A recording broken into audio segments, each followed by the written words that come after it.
નમસ્કાર પ્યારે દોસ્તો, ધોરણ 11 ફિઝિક્સ એમાં આગળ જઈએ તો ચેપ્ટર 3 માં એક્સરસાઇઝ ની આપણે વાત કરતા હતા. આજે એનો 7મો 8મો એક્ઝામ્પલ સોલ્વ કરવો છે. ટાઈમ રહેશે તો થોડા આગળ જઈશું. રકમ મને યાદ રહે એટલા માટે મેં આ રીતે શોર્ટમાં લખી છે. હું એને સમજાવું છું. બુક તમારી જોડે હશે એટલે તમે બુક લઈને બેસજો. ઓકે, ચાલો હવે અહીંયા ક્વેશ્ચન એવો છે કે બે ટ્રેન સમાંતર ટ્રેક પર જઈ રહી છે. બે ટ્રેન છે A અને B, બંને સમાંતર ટ્રેક પર જઈ રહી છે. હવે એક આ પાટા ઉપર જઈ રહી છે, બીજી આ પાટા ઉપર જઈ રહી છે. પ્રારંભમાં એમનું કોઈ અંતર છે એમની વચ્ચે. થોડી મને ભૂલ લાગે છે આ એક્ઝામ્પલમાં, એ થોડી હું ચર્ચા કરીશ છેલ્લે.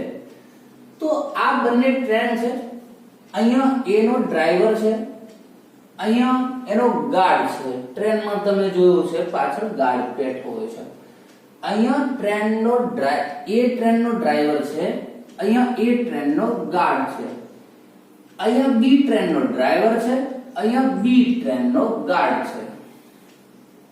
ઓકે, હવે કહે છે શું કે શરૂઆતમાં A અને B બંને 72 કિલોમીટર પર કલાકની સ્પીડે જઈ રહ્યા છે. બંને ટ્રેન 72 કિલોમીટર પર અવરની સ્પીડે ચાલી રહી છે. એને મેં મીટર પ્રતિ સેકન્ડમાં કન્વર્ટ કર્યા. કઈ રીતે કર્યું બાજુમાં રફ કરીને સમજાવ્યું. 72 આપણે કહ્યું કિલોમીટરના મીટર પ્રતિ સેકન્ડ કરવા હોય તો 5/18 વડે ગુણી દેવાના. 18 ચોક 72 પછી 5 ચોક 20. ચાલો, તો 20 મીટર પ્રતિ સેકન્ડની સ્પીડે બંને ટ્રેન જઈ રહી છે. પણ બી ટ્રેનને એમ થાય છે કે ચાલો હવે A ને ઓવરટેક કરી દઈએ. તો બી ટ્રેનને થોડીક સ્પીડ વધારવી પડે. A ની સ્પીડ કરતા B ની સ્પીડ વધારવી પડે.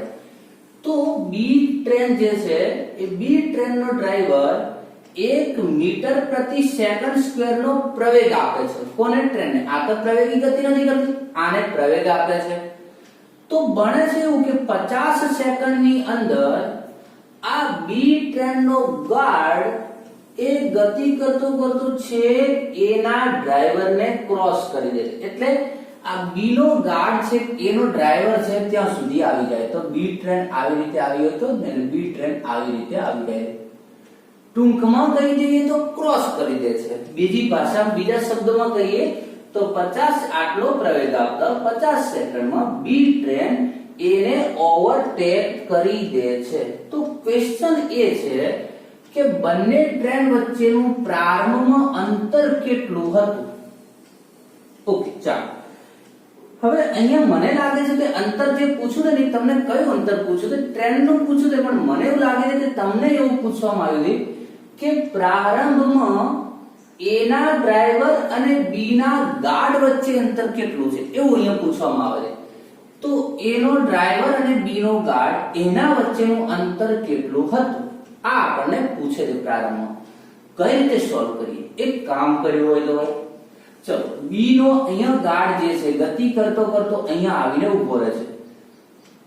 તો આમ તો B નો ગાર્ડ જે અંતર કાપે એટલું અંતર હોય અને A ના ડ્રાઈવર અને B ના ગાર્ડ વચ્ચે. તો આ B ના ગાર્ડને અહીંયા આવવા માટે કેટલું અંતર કાપવું પડે તે નક્કી કરી લઈએ. પણ એ એવું ક્યારે બને જો ટ્રેન A સ્થિર હોય તો. ટ્રેન A પણ ગતિ કરે છે. ધારો કે માની લો કે હાલ આ A ના ડ્રાઈવર અને B ના ગાર્ડ વચ્ચે ધારો કે 500 મીટર અંતર છે.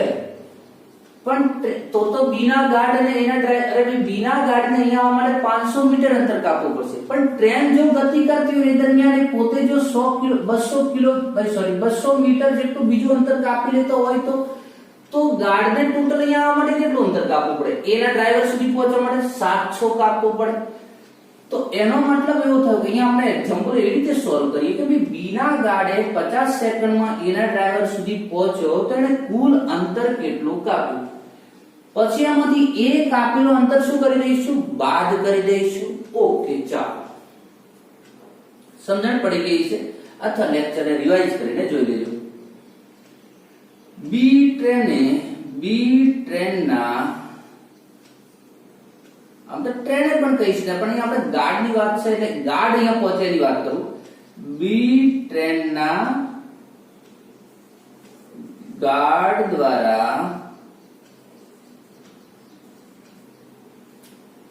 50 સેકન્ડમાં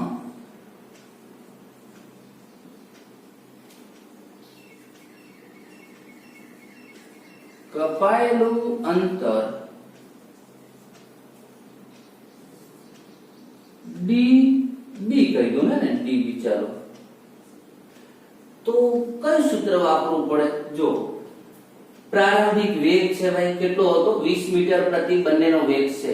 પ્રારંભિક વેગ છે, સમય છે, પ્રવેગ છે, તો આ સૂત્ર જ આવે ને. વારંવાર હું ચર્ચા નહીં કરું, આ સૂત્ર મૂકી દઉં. ચલો v0t પ્લસ 1/2 at સ્ક્વેર. હવે અહીંયા સમજી લેજો કે a માટે ગણતરી થઈ રહી છે. db is equal to v0t, v0 એટલે 20 ગુણ્યા 50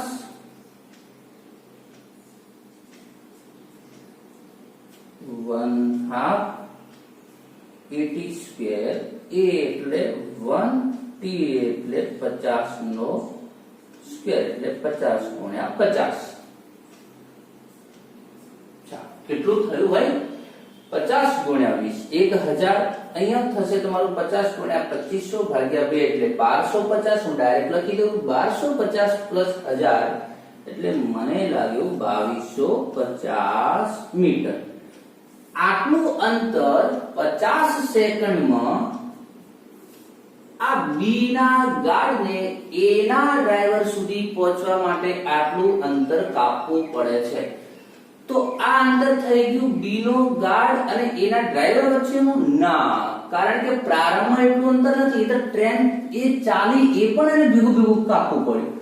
તો હવે આ દરમિયાન આને આટલું અંતર કાપ્યું, એટલા દરમિયાનમાં એ ટ્રેનનો જે ડ્રાઈવર છે એ પણ કઈ ગતિ કરે છે. એ કેટલી ગતિ કરે છે એ પછી આનામાંથી બાદ કરી દઈએ. ચાલો તો અહીંયા હું ગણતરી કરું છું. ધ્યાનથી સાંભળો, આની ગણતરી અહીંયા આવું છું. લાવો એ વડે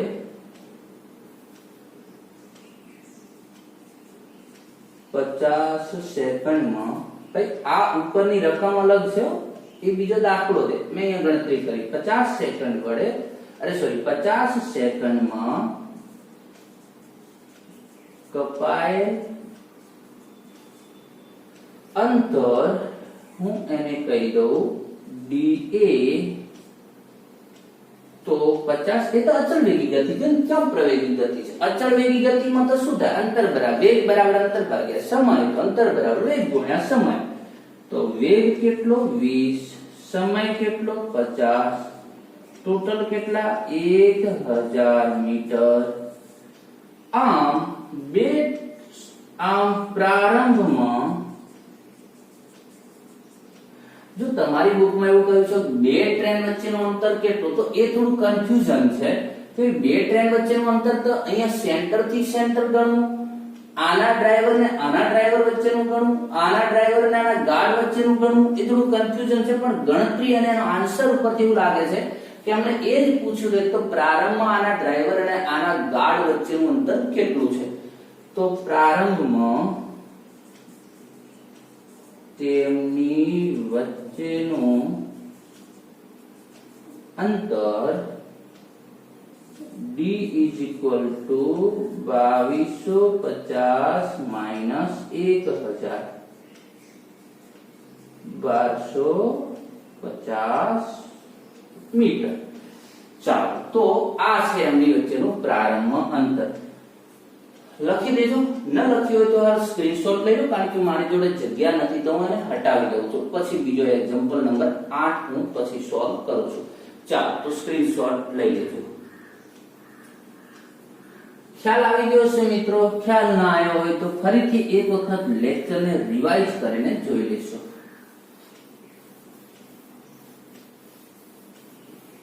ચાલો હવે ધ્યાનથી સાંભળજો બરાબર.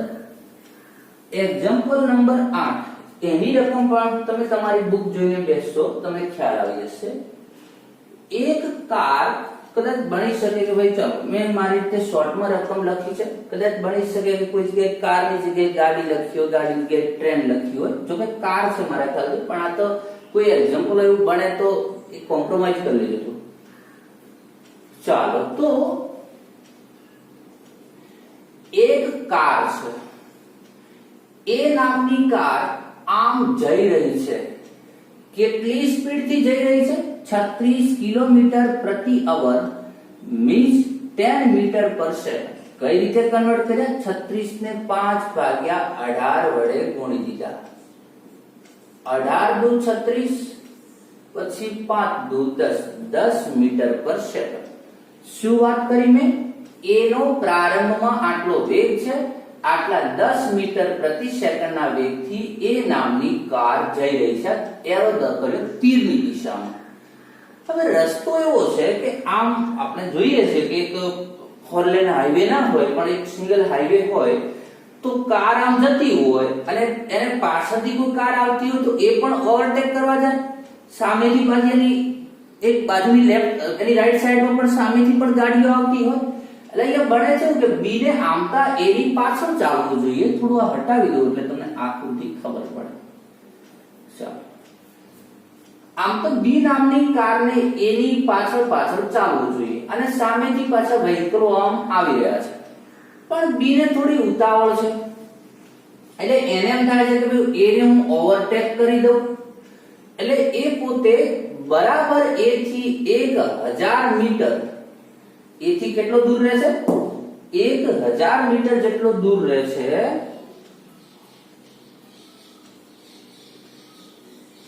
એટલે કે 1 કિલોમીટર જેટલો દૂર રહે છે એટલે મેં અહીંયા લખ્યું તો 1 કિલોમીટર. ચાલો કેટલો દૂર રહે છે ભાઈ? 1 કિલોમીટર જેટલી જે બી કાર છે એ 1 કિલોમીટર અંતરે આવે છે એટલે કાર એની પાછળથી આમ લઈ અને પોતે ઓવરટેક કરવા જાય તો સામે એક્ઝેક્ટ 1 કિલોમીટર અંતરે સી કાર આવી રહી છે. તો કાર એ તો જઈ રહી છે 10 ની સ્પીડ. એટલે રકમ સમજી લેજો, ઢાંચો સમજી લેજો કે રકમ કઈ રીતની સેટ થયેલી છે તો એક્ઝામ્પલ સોલ્વ કરવામાં કોઈ તકલીફ નહીં પડે. સી આ બી ને એમ દેખાય ચલો ઓવરટેક કરી દઉં, સામે તો કાર સી દેખાય છે, એ પણ પાછી કેટલી સ્પીડ થી આવી રહી છે? તો એ બંનેની સ્પીડ બીબી બરાબર વીસી બરાબર 54 કિલોમીટર પર અવર ની સ્પીડે આવી રહી છે. મીન્સ 15 મીટર પ્રતિ સેકન્ડ ની સ્પીડે બંને કારો બી પણ એટલી સ્પીડે ચાલે છે, સી પણ એટલી સ્પીડે ચાલે છે. પણ તમે સમજી શકો છો કે સી આ બાજુ આવે છે એટલે એ નો સી નો બંનેનો વેગ ભેગો થઈને એને 1 કિલોમીટર અંતર કાપવાનું. જ્યારે આ બાજુ જાય છે એટલે બી ગતિ કરે એમાંથી એનો વેગ બાદ કરો એટલો જ એમની વચ્ચેનો પરિણામી વેગ વધે. ક્યાં ભણ્યા? સાપેક્ષ વેગમાં. વિરુદ્ધ દિશામાં આવે તો સરવાળો, એક દિશામાં જાય તો બંને વચ્ચેનો સાપેક્ષ વેગની બાદબાકી. તો સ્વાભાવિક છે કે હવે બી એવો વિચાર કરે છે કે હું ઓવરટેક કરી દઉં, એની પહેલા તો સી ઓવરટેક કરી દેશે. પણ ભાઈ સાહેબ ને બહુ ઉતાવળ છે તો એમને એમ થાય કે હું સી ની પહેલા જ ઓવરટેક કરી દઉં. તો એને ઓવરટેક કરવું છે તો એને કેટલો પ્રવેગ આપવો પડશે? સી અહીંયા પહોંચે એની પહેલા બી ને નીકળી જવું જોઈએ તો કે છે બી ને હવે તો શું કરવું પડે? સ્પીડ વધારવી પડે. તો એના માટે પ્રવેગ કેટલો આપવો પડશે એવો અહીંયા આપણને ક્વેશ્ચન પૂછ્યો છે. આપણે એક કામ કરીએ, ટાઈમની મગજમારી છે તો ભાઈ ચલો બી ને કેટલા ટાઈમમાં અહીંયાથી નીકળી જવું પડશે? સી જેટલા સમયમાં એ સુધી પહોંચે એ સમય થાય એની પહેલા એટલે કે એટલા સમયમાં તેને નીકળી જવું પડશે. તો એક કામ કરીએ કે સી ને એ સુધી પહોંચવા માટે કેટલો સમય લાગે છે નક્કી કરી દઈએ. ચાલો તો અહીં સી અને એ વચ્ચેનો સાપેક્ષ વેગ એ કેટલી સ્પીડ થી ગતિ કરે છે? 10. સી કેટલી ગતિ કરે? 15. એમની વચ્ચેનો સાપેક્ષ વેગ કેટલો થશે? તો એને હું વીસી જ કહી દઉં અથવા તો હું ખાલી ચાલો વીસી કહી દઈએ એને. આમ તો વીસી કહેતા કહેવાની કે V1 કહી દઈએ. ચાલો અથવા વીસી ડેશ કહી દઈએ, વીસી ડેશ, કારણ કે બંનેનો સરવાળો કેટલો, VA પ્લસ VC. VA કેટલો થશે 10, VC કેટલો, ભાઈ વિરુદ્ધ દિશામાં છે ને 15, એમની વચ્ચેનો વેગ કેટલો થઈ ગયો 25 મીટર પ્રતિ સેકન્ડ. ઓકે, ચાલો હવે આટલા વેગથી એને તો 1 કિલોમીટર મતલબ 1000 મીટર અંતર કાપવાનું થયું.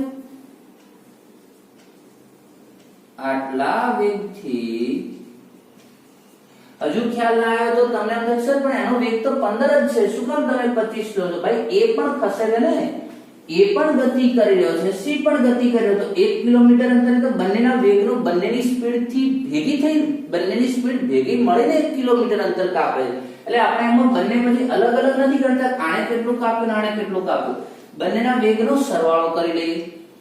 આટલા વેગથી 1000 મીટર અંતર કાપવા માટે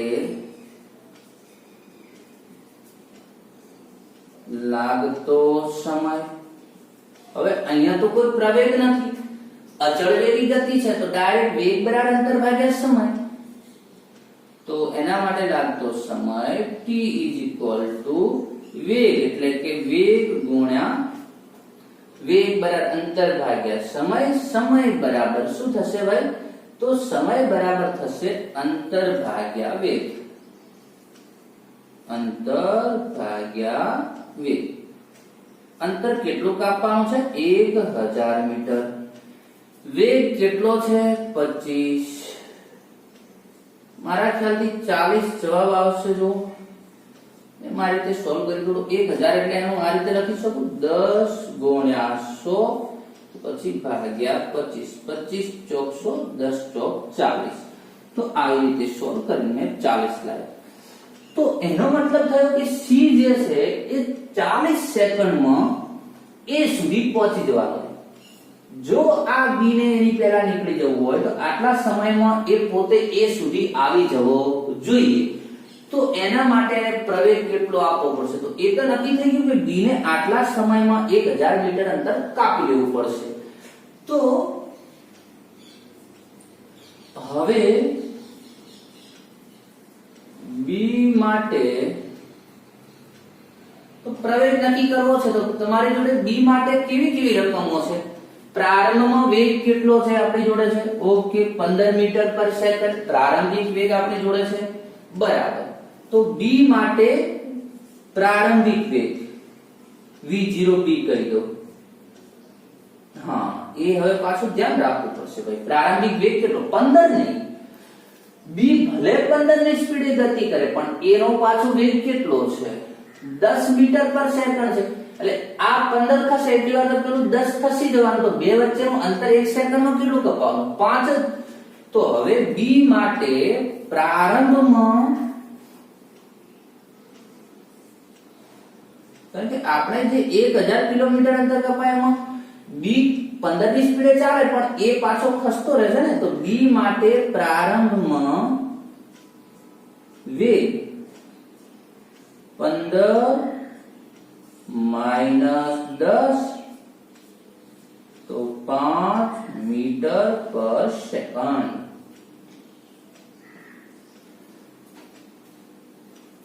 તેથી આપણે એને શોર્ટમાં રકમમાં લખી દઈએ તો v0b = 5 મીટર પર સેકન્ડ.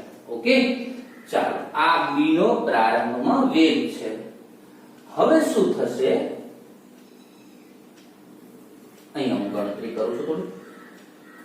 તો બી માટે પ્રારંભિક વેગ છે, સમય પણ છે કે 40 સેકન્ડમાં 1000 અંતર કાપી લેવું છે.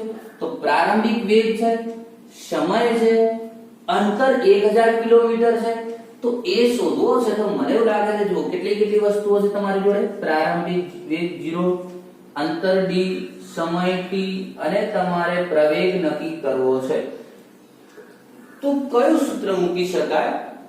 d બરાબર v0t પ્લસ 1/2 at² વાળું ચાલે. કારણ કે એમના વગર તો તમે એ શોધવા જાવ તમારી જોડે બીજા સૂત્રો છે. v બરાબર v0 પ્લસ at. પણ એમાં અંતિમ વેગ નથી, પ્રારંભિક છે એટલે અંતિમ વેગ વાળું સૂત્ર નહીં આવે. v² - v02 બરાબર 2ad. આમાં પણ અંતિમ વેગ નથી તો આ પણ થોડું awkward પડે. ભાઈ વાપરવા હોય તો મારી મચડીને વાપરી શકાય. પેલા અંતિમ કોઈને એમ થાય કે સર મારે તો પેલા હું અંતિમ વેગ શોધી લઉં પછી વાપરું તો ભાઈ ચાલે, કઈ ખોટું નથી. પણ એ પછી આવી રીતે થયું કે આમ ભમાઈ પછી ખાવાનું, તો એના કરતા સીધું જ ખાઈ લેવું 2-4 આમ રાઉન્ડ માર્યા વગર. તો આ રીતે તમે સીધું ફોર્મ્યુલા યુઝ કરી શકો તો d v0t + 1/2 at². ચાલો તો ફોર્મ્યુલા યુઝ કરીએ ભાઈ. હવે b માટે સૂત્ર dv v0b, d v0t એટલે v0tv + 1/2 at². હવે હું બધી જગ્યાએ b નથી લગાવતો, બરાબર? આ b માટે જ છે, બધેથી જ b કાઢી નાખ્યો. ચલો નહીં એટલે ખ્યાલ આવે તમને, ખોટું કન્ફ્યુઝન વાળું કામ નથી. બહુ કોઈ પણ સંજ્ઞાઓ બહુ સિમ્પલ રાખવી. સૂત્ર સંજ્ઞાઓ જેટલું સિમ્પલ રાખીએ તો આપણને ગણતરીમાં સરળ. b માટે સૂત્ર યુઝ કર્યું છે. ચાલો તો તેથી d કેટલા છે ભાઈ? 1000 છે. v0 કેટલો છે? પ્રારંભમાં વેગ 5. સમય કેટલો લેવાનો છે? 40, કારણ કે એની પહેલા તો c આવી જાય છે ત્યાં, +1/2 at². t બોલે તો કેટલા છે? 40 નો સ્ક્વેર એટલે 40 × 40. જો 5 × 20 એટલે આ કેટલા થઈ ગયા ભાઈ? 200. 1000 ની આ બાજુ આવે એટલે કેટલા રહેવાના? 800. 2 આ બાજુ લાવી દો. ચલો આ તો નીકળી ગયું માઈનસ માં, એટલે 1000 માઈનસ આપણે એક સ્ટેપ કરી દીધું. ચલો આ અહીંયાથી પ્લસ માંથી માઈનસ માં લાવી 1000 - 200 800 800. હવે તો આટલું ટર્મ બધું ભાગાકારમાંથી ગુણાકારમાં 2 મેં અહીંયા મૂકી દીધા, ભાગ્યા કેટલા કરી દઈશું? 40 × 40 બરાબર 1. જો કે હવે અહીંથી તમારું કામ છે, પણ છતાં હું કરી લઉં તમારી રીતે ગણતરી. સરળ થઈ ગયું ને, 0 0 કેન્સલ થઈ ગયા. તો 8 × 16 ભાગ્યા ચોકું 16. ઓકે, નીકળી ગયો. તો 1, તેથી a બરાબર 1 મીટર/સેકન્ડ². તો કે છે જો તમારે c ની પહેલા અહીંયા નીકળી જવું એમ ભાઈ શાંતિ ચાલવાથી કામ નહીં થાય, એને 1 મીટર/સેકન્ડ² જેટલો શું આપવો પડશે? પ્રવેગ આપવો પડશે. ઓકે, ચાલો તો આ હતો છોકરાઓ એક્ઝામ્પલ નંબર 7 અને 8. બહુ સારા એક્ઝામ્પલ છે સમજવા માટે, કોન્સેપ્ટ ક્લિયર કરવા માટે. બોર્ડની એક્ઝામમાં પૂછાય ન પૂછાય, તમારી સ્કૂલ એક્ઝામમાં પૂછવા ન પૂછવા એ બહુ મહત્વનું નથી, પણ તમારો કોન્સેપ્ટ ક્લિયર થવો એ બહુ મહત્વનું છે. કોન્સેપ્ટ આવડશે તો કોઈ પણ પરીક્ષા તમે સારી રીતે તમે પાસ કરી શકો છો, કારણ કે કોન્સેપ્ટ તમને ખબર પડી જાય તો તમે કોઈ પણ એક્ઝામ્પલને ગમે તેમ કરીને તમે સોલ્વ કરી શકો છો. ઓકે, ચાલો તો મિત્રો કદાચ આજે આટલું લેક્ચર પૂરતું છે. તો મળીએ નેક્સ્ટ લેક્ચરમાં. આને બરાબર તમે રિવાઇઝ કરીને, ખ્યાલ ના આવ્યો હોય તો જ રિવાઇઝ કરીને સાંભળો, બાકી નોટ્સ બનાવતો રહો. કારણ કે તમે રિવિઝન કરવા માટે આખું લેક્ચર જો તમને ખ્યાલ ન હોય, ઓનલાઈન સ્ટડી વિશે તમને થોડો હું આઈડિયા આપું છું ભાઈ. તમને એમ થાય કે લખીને શું જરૂર છે? વિડિયો તો છે જ ને, નેટ છે, વિડિયો છે તો ડાઉનલોડ કરી લઈએ, ઓફલાઈન ચલાવી લઈશું. આ બધું છે, પણ રિવિઝન કરવા માટે આખો વિડિયો ફરીથી પ્લે કરીને ન જોઈ શકાય, કારણ કે જે કામ 5 મિનિટમાં થતું હોય એ કામ 30 મિનિટમાં થશે. એટલા માટે તમારે એને સારી રીતે નોટ્સ બનાવી લેવી મિત્રો, તો તમે એનું રિવિઝન કરી શકશો. આખું લેક્ચર જોઈને રિવિઝન કરવા જશો તો ત્યાં લોટ ઓફ ટાઈમ વેસ્ટ થશે તમારો, બાકી તમારી ઈચ્છા. ચાલો તો મળીએ મિત્રો નેક્સ્ટ લેક્ચર.